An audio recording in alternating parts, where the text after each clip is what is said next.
ভান্ডারে যাদের status under inquiry দেখাচ্ছে তারা এই ভিডিওটি অবশ্যই দেখবেন, কারণ রাজ্য জুড়ে শুরু হয়েছে পুনরায় যাচাই প্রক্রিয়া। এর পাশাপাশি সরকার ভুয়ো আবেদনকারীদের বিরুদ্ধে কড়া পদক্ষেপের ইঙ্গিত দিয়েছেন। এমনকি যারা ভুল তথ্য দিয়ে ৩,০০০ টাকা পেয়েছেন তাদেরকে সেই ৩,০০০ টাকা ফেরত দিতে বলা হয়েছে।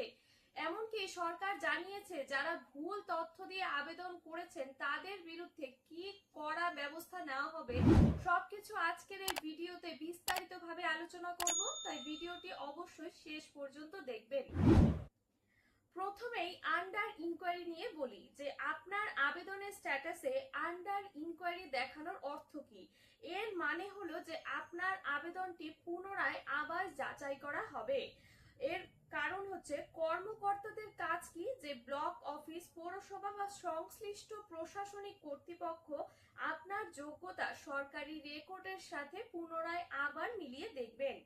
এছাড়াও আয়ের উৎস, যে সরকারি প্রতিনিধিরা যে বাড়ি বাড়ি গিয়ে বা ফোন কলের মাধ্যমে আপনার মাসিক আয়, বাড়ির অবস্থা বা পরিবারের সদস্যদের চাকরির তথ্য সব যাচাই করবেন। আপনার স্ট্যাটাস পরিবর্তন হওয়ার অর্থ এই নয় যে আপনার আবেদনটি বাতিল হয়ে গেছে। এটি কেবলমাত্র একটি প্রসেসিং এর প্রথম ধাপ। সঠিক ও নির্ভুল তথ্য জমা দেওয়া থাকলে ভেরিফিকেশন শেষে স্ট্যাটাস অ্যাপ্রুভ হয়ে যাবে, এমনকি আপনি সেই ৩,০০০ টাকাও পেয়ে যাবেন। সরকারের দাবি হচ্ছে যে প্রকৃত যোগ্য মহিলারা এই অন্নপূর্ণা ভান্ডারের ৩,০০০ টাকা পাবেন। এবার আসি যে সবচেয়ে গুরুত্বপূর্ণ প্রশ্নে, কাদের টাকা ফেরত দিতে হবে। সরকার জানিয়েছে যে নিয়ম অনুযায়ী যদি তদন্তে প্রমাণিত হয় যে কেউ ইচ্ছাকৃতভাবে ভুল তথ্য দিয়ে ৩,০০০ টাকা নিয়ে থাকেন বা নেওয়ার পরিকল্পনা করেছেন, তাদের বিরুদ্ধে কড়া ব্যবস্থা নেওয়া হবে। বিশেষ করে যারা আয়কর দাতা, সরকারি চাকরিজীবী, সরকারি পেনশনভোগী বা অন্যান্য অযোগ্য ব্যক্তি যদি এই প্রকল্পের জন্য সুবিধা নিয়ে থাকেন, তাহলে তদন্তের ভিত্তিতে তাদের কাছ থেকে ৩,০০০ টাকা ফেরত নিয়ে নেবে।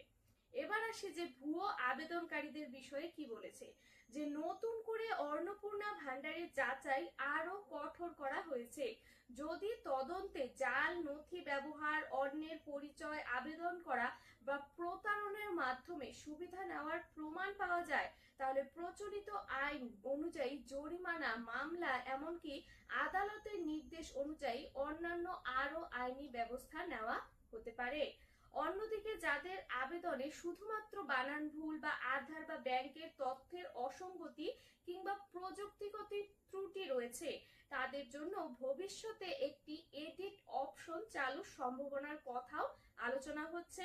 এই ব্যবস্থা চালু হলে যোগ্য আবেদনকারীরা খুব সহজেই এই অন্নপূর্ণা ভান্ডারে ৩,০০০ টাকা পাবেন।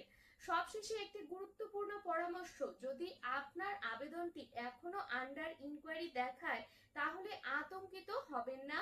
আপনার সমস্ত নথি প্রস্তুত রাখুন, আর আপনি যদি সঠিক তথ্য দিয়ে আবেদন করে থাকেন তাহলে অযথা চিন্তা করার কোনো কারণ নেই, আপনি অন্নপূর্ণা ভান্ডারে ৩,০০০ টাকা পেয়ে যাবেন।